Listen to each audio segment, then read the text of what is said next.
नमस्कार, स्वागत है आपका हरियाणा विशेष में। आपके साथ मैं हूं सोनल दहिया। खबरों की शुरुआत करेंगे। किसान और खेती से जुड़ी लड़ाई अब खून की खेती तक जा पहुंची है। तो वहीं सरकार की तरफ से अब विपक्षी सांसदों से कानून पढ़ने की भी नसीहत दी जा रही है। तो वहीं काले कानून का जो स्लोगन विपक्ष ने बनाया है उसको लेकर भी सवाल किया जा रहा है। राज्यसभा में शुक्रवार का दिन बेहद ही दिलचस्प रहा। फिल्मी गीत से विपक्ष की समझ को भी कटघरे में खड़ा कर दिया गया। तो वहीं जुमलों के दौर ने सदन की कार्यवाही को और ज्यादा मजेदार बना दिया। खेती पानी से होती है, ये तो सबको पता है।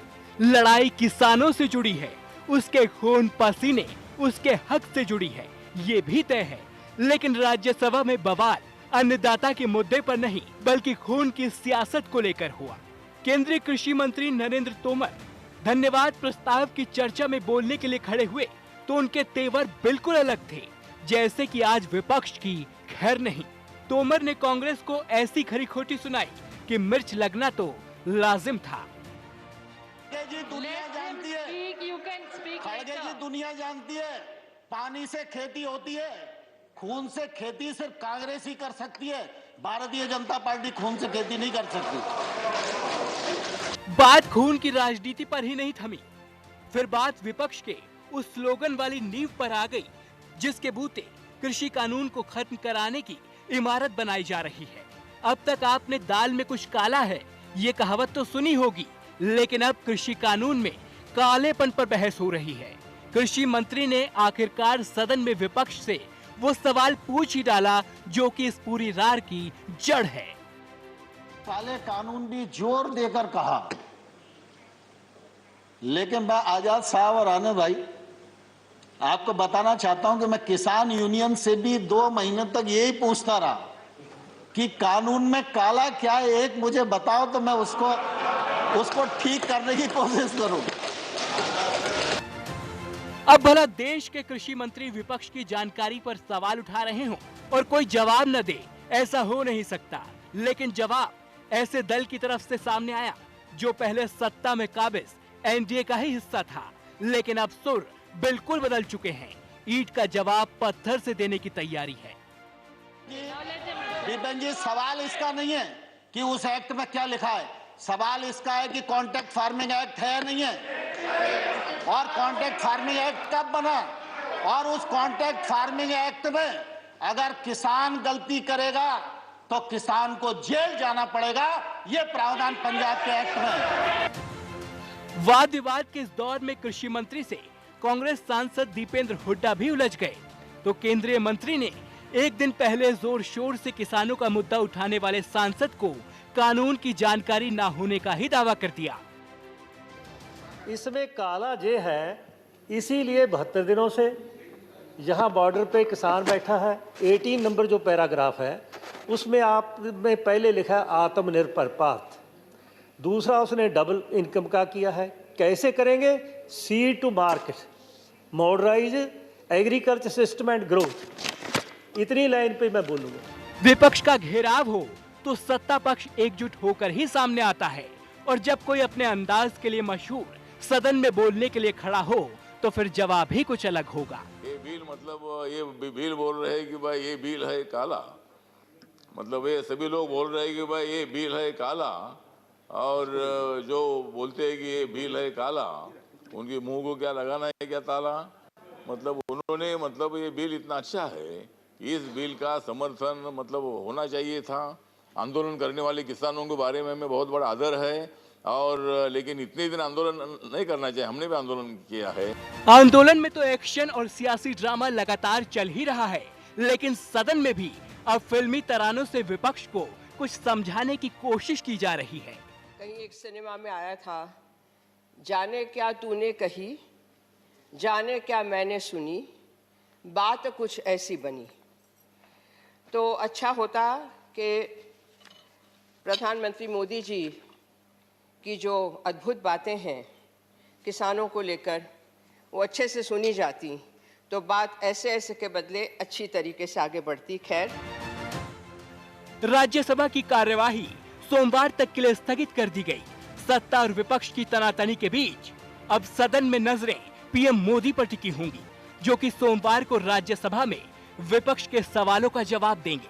और शायद यही वजह है कि बीजेपी ने अपने राज्यसभा सांसदों को व्हिप जारी कर 8 से 12 फरवरी को उच्च सदन में हाजिर होने का फरमान सुना दिया है। अब देखना यह है कि पीएम के भाषण के दौरान माहौल किस तरह का होगा। Bureau report, India news, Haryana. और इसके साथ ही हरियाणा के सीएम मनोहर लाल ने भी ट्वीट कर कांग्रेस पर निशाना साधा। सीएम ने ट्वीट करते हुए लिखा कि पानी से खेती होती है, खून से खेती केवल कांग्रेस ही कर सकती है। भूपेंद्र हुड्डा ने हरियाणा में कॉन्ट्रैक्ट फार्मिंग कानून पहले ही लागू किया हुआ है। अभी स्पष्ट हो गया है कि किसानों को बरगलाया जा रहा है और उनकी जमीन चली जाएगी, लेकिन कृषि कानूनों में ऐसा कोई प्रावधान नहीं।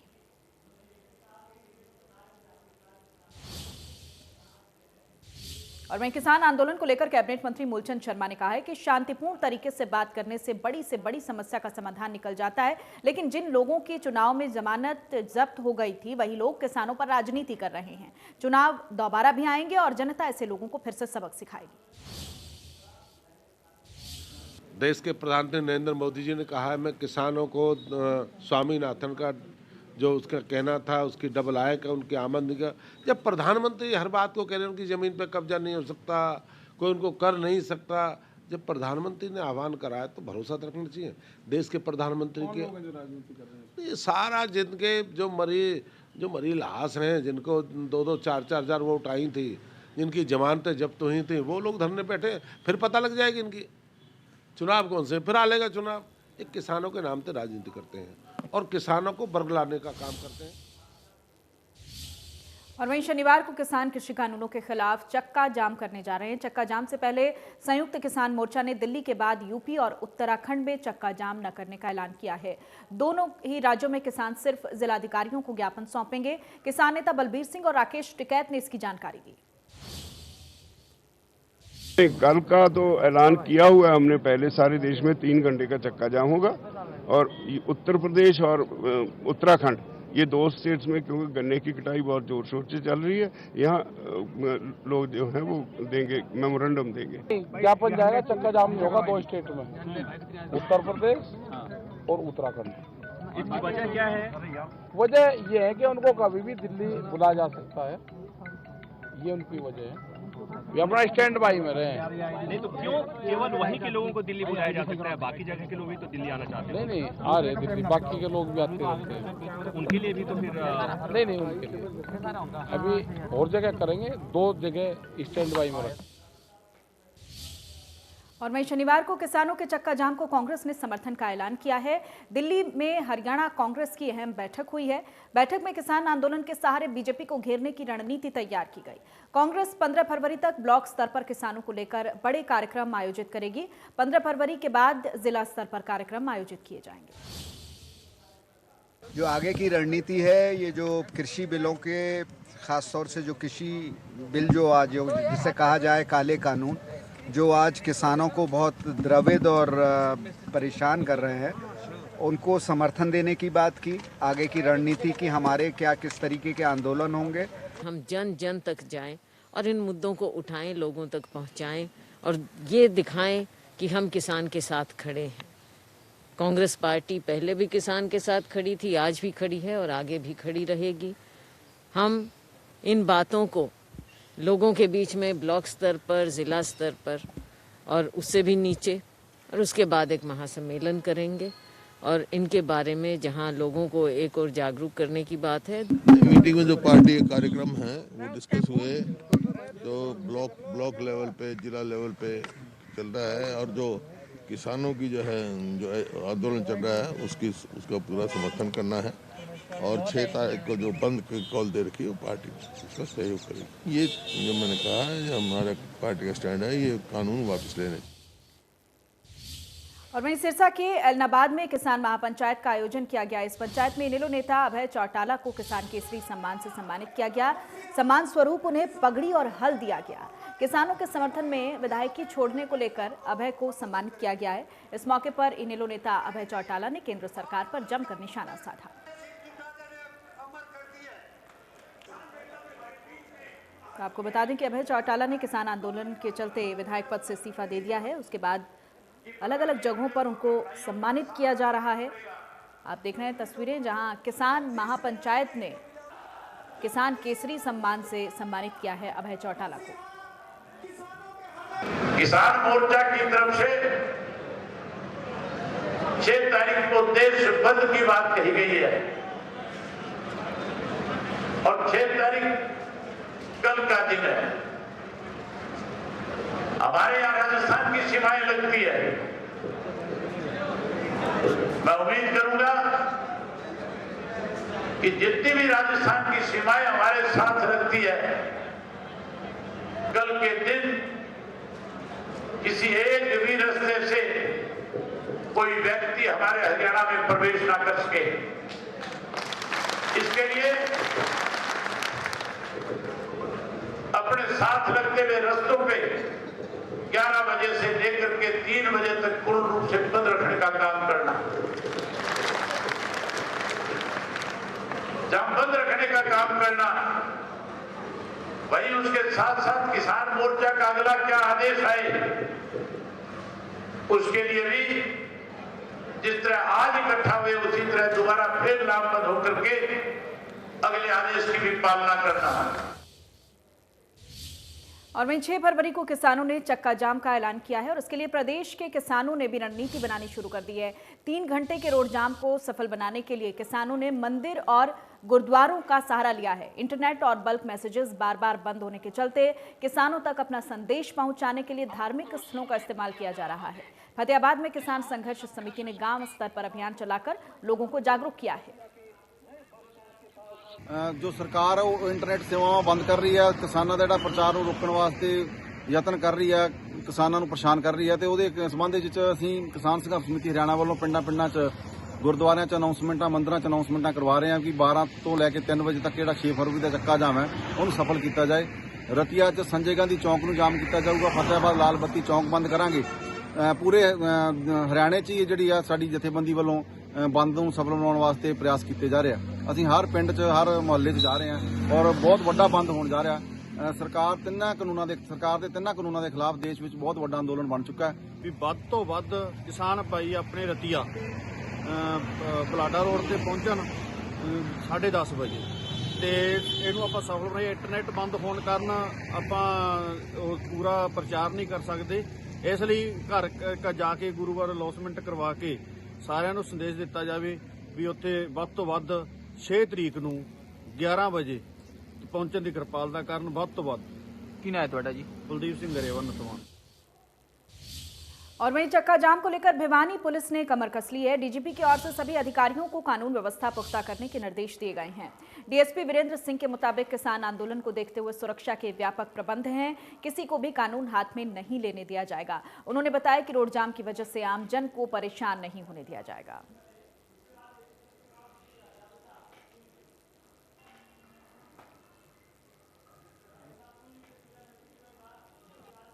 सख्त हिदायतें हैं कि किसी को भी कानून अपने हाथ में ना लेने दिया जाए और व्यवस्था की गई है। और जहाँ भी ये रोड जाम करेंगे हम अल्टरनेट रूटों पे उनको आमजन को कोई ट्रैफिक में बाधा नहीं डालने देंगे, उनका यातायात सुचारू रूप से चलता रहेगा और कोशिश करेंगे, अभी इनसे तालमेल है, कोशिश करेंगे ये ना लगाएं।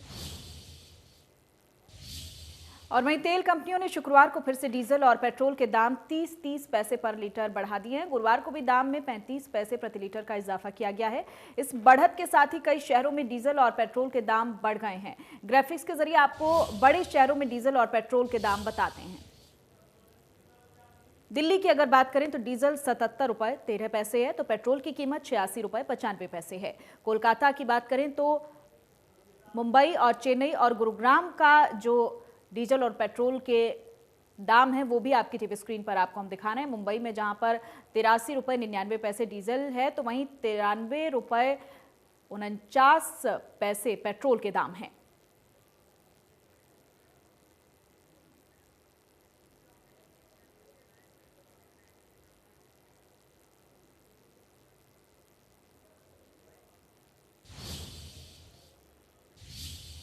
और वहीं डीजल और पेट्रोल के दाम बढ़ने से आम जनता परेशान है। गुरुग्राम वासियों का क्या कुछ कहना है, सुन बातें आपको। जहां जिस तरह से उम्मीद लगाई जा रही थी कि बजट पेश होगा तो कहीं ना कहीं पेट्रोल और डीजल के दामों में कमी आ सकती है, लेकिन जिस तरह से पेट्रोल डीजल के ऊपर सेस लगाया गया है एग्रीकल्चर, इंफ्रास्ट्रक्चर एंड डेवलपमेंट, तो उस सेस लगने के बाद जो पेट्रोल डीजल के दामों में जो इजाफा हुआ है उससे थोड़ा कहीं ना कहीं लोगों को परेशानी का सामना करना पड़ेगा। फिलहाल गुरुग्राम की बात की जाए तो आज 77 रुपये 69 पैसे डीजल का रेट है, तो 85 रुपये 75 पैसे पेट्रोल का रेट है। वहीं प्रीमियम पेट्रोल 87 रुपये 75 पैसे है। तो 20 पैसे की बढ़ोतरी जो पेट्रोल के अंदर हुई है, 30 पैसे डीजल के अंदर सेस बढ़ा है। तो इससे कहीं ना कहीं सीधे तौर पर कहा जा सकता है कि जो दाम बढ़े हैं उससे थोड़ी परेशानी ज़रूर लोगों को उठानी पड़ेगी। एक तरफ ये कोशिश थी कि जो पेट्रोल और डीजल के दाम लगातार बढ़ते घटते रहते थे तो उसमें किसी तरह की कमी देखी जा सकती है बजट जब पेश होगा, लेकिन जब बजट पेश किया गया तो ये सेस इसमें लगाया गया और उस सेस के बाद अब पेट्रोल और डीजल के दामों में इजाफा हुआ है, जिससे थोड़ा लोगों को परेशानी ज़रूरी उठानी पड़ेगी। और जब डीजल और पेट्रोल के दाम बढ़ते हैं तो निश्चित तौर पर ट्रांसपोर्ट भी महंगा हो जाता है, तो वो सीधे तौर पर कहीं ना कहीं आम जनता की जेब पर ही इसका सीधा असर पड़ता है। गुरुग्राम से कैमरामैन जगदीश के साथ देवेंद्र। और चलिए अब आपको सुनवाते हैं फरीदाबाद के लोगों का पेट्रोल और डीजल के बढ़ते दामों पर क्या कुछ कहना है। पेट्रोल और डीजल के लगातार दाम बढ़ रहे हैं, जिसकी वजह से आम आदमी की जेब पर सीधा सीधा असर इसका साफ तौर से देखा जा सकता है। अगर फरीदाबाद में आज की हम रेट की बात करें तो हम दिखाएं, देखिए आपको किस कदर ये पेट्रोल और डीजल के दाम बढ़ रहे हैं। अगर मैं पेट्रोल की बात करूं तो ये साफ तौर से इस मीटर पर आप देख सकते हैं कि 85 रुपये 28 पैसे आज के ये पेट्रोल के दाम हैं। और जबकि अगर डीजल की बात करें तो डीजल भी लगातार आसमान छू रहे हैं भाव, और 77 रुपये 96 पैसे आज के डीजल के दाम में। तो साफ तौर से कह सकते हैं कि जिस तरह से ये दाम आसमान छू रहे हैं तो ऐसे में आम आदमी महंगाई की मार झेल रहा है। और इसी का सीधा सीधा असर ये है कि जो आम आदमी का बजट है वो कहीं ना कहीं गड़बड़ा रहा है, चूँकि उसे जॉब के लिए जाना है। और इसके साथ साथ में अगर किसानों की बात करें तो किसानों को भी इस पर सीधा असर देखा जा सकता है, चूँकि खेतों की बुवाई करने के लिए डीजल के लगातार जो बढ़ रहे हैं दाम, उसको लेकर वो भी कहीं ना कहीं चिंता इस बात को लेकर है कि आखिर जिस तरह से ये आसमान छू रहे हैं और एक दिन लोगों को आशंका ये है कि ये जो दाम है अभी भी लगातार बढ़ते हुए दिखाई देंगे। बात भी करेंगे लोगों से कि लगातार पेट्रोल के और डीजल के दाम बढ़ रहे हैं, कितना फ़र्क पड़ता है इन दामों के बढ़ने से। हर चीज़ का फ़र्क पड़ता है, और लोगों के पास वैसे भी अभी कोरोना के चक्कर में वैसे काम धंधे बंद थे, हर चीज़ का तो तेल महंगाई बढ़ाई कर रहे हैं। आर्थिक स्थिति जो कोरोना में ख़राब हुई थी और ऐसे में महंगाई है वो कहीं ना कहीं मार रही है लोगों को। बिल्कुल अब और ज़्यादा बढ़ने पे है, हर चीज़ के दाम बढ़ रहे हैं। बताओ क्या लगता है आपको, पेट्रोल और डीजल के जो दाम बढ़े हैं इससे बाकी की तमाम चीज़ें महंगी हो रही हैं? देखो फ़र्क तो पड़ता ही है, क्यों फिर ट्रांसपोर्ट महंगा हो जाता है उसके चक्कर में, पेट्रोल के चक्कर में, डीजल के चक्कर में ट्रांसपोर्ट भी महंगा है। से आप सुन सकते हैं लोगों को कि कहीं ना कहीं ट्रांसपोर्ट के चक्कर में सारी जो तमाम चीज़ें हैं वो महंगी होती हुई दिखाई देती हैं। और डीजल और पेट्रोल के लगातार अगर इन पर कंट्रोल नहीं किया गया तो जो कोरोना काल में आर्थिक स्थिति लोगों की बिगड़ी थी उन पर और ज़्यादा इसका असर साफ तौर से देखा जा सकता है। फरीदाबाद से देवेंद्र कौशिक। और वहीं महम में सेना की जमीन पर अवैध कब्जे के मामले ने तूल पकड़ लिया है और अवैध कब्जे को हटाने के लिए फौज और पुलिस की टुकड़ी को पहुंचना पड़ा। अधिकारियों ने बताया कि शांतिपूर्ण कब्जा छुड़वाकर निशानदेही कर दी गई है। बता दें कि लगभग 32 एकड़ जमीन को लेकर विवाद खड़ा हो गया था। एक जमीन 24 एकड़ की थी जबकि दूसरी 8 एकड़ की थी। दोनों जगह की जमीन छुड़वा दी गई है। फौज और पुलिस के चलते किसी भी तरह का झगड़ा नहीं हुआ। जो कब्जेदारी थी वो कागजात लेकर पहुंचे थे। 2 जगह है, 28-30 एकड़ एक जगह है, 6 एकड़ एक जगह है, अलग अलग जगह में है। तो ये आज कार्रवाई की जाना है। तो मामला शांति से निपटेगा? शांति से है कोई। और वहीं अंबाला शहर के सिविल हॉस्पिटल में उस वक्त अफरा तफरी मच गई जब अस्पताल में हाई वोल्टेज ड्रामा हो गया। दरअसल न्यू शिवालिक कॉलोनी के 21 वर्षीय युवक को गंभीर अवस्था में सिविल अस्पताल लाया गया, जहां उसकी इलाज के दौरान मौत हो गई, जिसके बाद मृतक के परिजनों ने ट्रॉमा सेंटर के बाहर जमकर बवाल काटा और जोरदार हंगामा किया। मृतक के परिजनों ने अस्पताल के डॉक्टर पर गंभीर आरोप लगाए हैं। वहीं मामले की सूचना मिलने के बाद अस्पताल में भारी पुलिस बल तैनात कर दिया गया और स्थिति को काबू किया गया। बता दें कि न्यू शिवालिक नगर के 21 वर्षीय युवक ने जहरीला पदार्थ निगल लिया था, जिसके बाद उसे गंभीर अवस्था में सिविल हॉस्पिटल लाया गया था। युवक की मौत की जानकारी मिलने के बाद परिजन आपा खो बैठे और ट्रॉमा सेंटर के बाहर जोरदार बवाल शुरू कर दिया गया और ड्यूटी पर तैनात डॉक्टर पर लापरवाही बरतने के आरोप लगाए। मेरा छोटा भाई संधीर था उसका नाम, उसकी तबीयत एकदम से ख़राब हुई, उसने उल्टी करी। मैं साथ के साथ उसको हॉस्पिटल लेके आया। हॉस्पिटल लेके आने के बाद उसकी कंडीशन थोड़ी ख़राब थी। मैं डॉक्टर को बुलाने गया, मैं कहा सर उसको देखो एक बार आके। एक बार गया बुलाने, वो कह रहे मैं आ रहा हूँ। दूसरी बार मैं फिर गया, 5 मिनट बाद कह रहे मैं आ रहा हूँ। मैं कहा सर उसकी कंडीशन ज़्यादा ख़राब है, जल्दी आओ। वो उठ के मेरे को मारने के लिए आए, एकदम से मेरी गर्दन पकड़ ली, मैं बाहर आ गया। इसलिए तो उनकी लापरवाही की वजह से हुआ, जो कुछ भी हुआ, नहीं तो हमारा भाई बच जाता है। एक पेशेंट को 2 पेशेंट के अटेंडेंट लेके आए थे एलिज हिस्ट्री ऑफ पॉइजनिंग करके, और वो बता नहीं पा रहे थे कि क्या पॉइजनिंग है। और जो पेशेंट था संदीप 21 ईयर मेल, इन्होंने सुधीर लिखवाया हुआ है, पर कुछ लोग संदीप भी बोल रहे थे। वो बिल्कुल ही गैस्पिंग कंडीशन में था और बीपी, पल्स, वाइटल बिल्कुल ही अनरिकॉर्डेबल थे। तो हमने उसको अपने माइनर ऑपरेशन थिएटर में ले लिया और जो भी फर्स्ट एड बनती थी, गैस्ट्रिक लवाज करवाई है, ब्लड का सैंपल लिया है। ये जो मुझे पता चला, न्यू शिवालिक कॉलोनी बाला सिटी जो 1 नंबर चौकी के एरिया में पड़ती है, वहाँ से कोई ये लड़का 20-21 साल का यहाँ पे लाया गया था, जिसने पॉइजन ले लिया था। तो दौराने ट्रीटमेंट ज़्यादा पॉइजन खाए होने की वजह से उसकी डेथ हो गई, जिस कारण वो जो उसके घर के थे लड़के के, वो अग्रेसिव हो गए डॉक्टर साहब के साथ। मुझे भी पता लगा, मैं तुरंत मौके पे आया और देखा कि बाहर हो हल्ला हो रहा है, तो तुरंत उनको हटाया गया। और इसी के साथ हरियाणा विशेष में इतना ही। नमस्कार।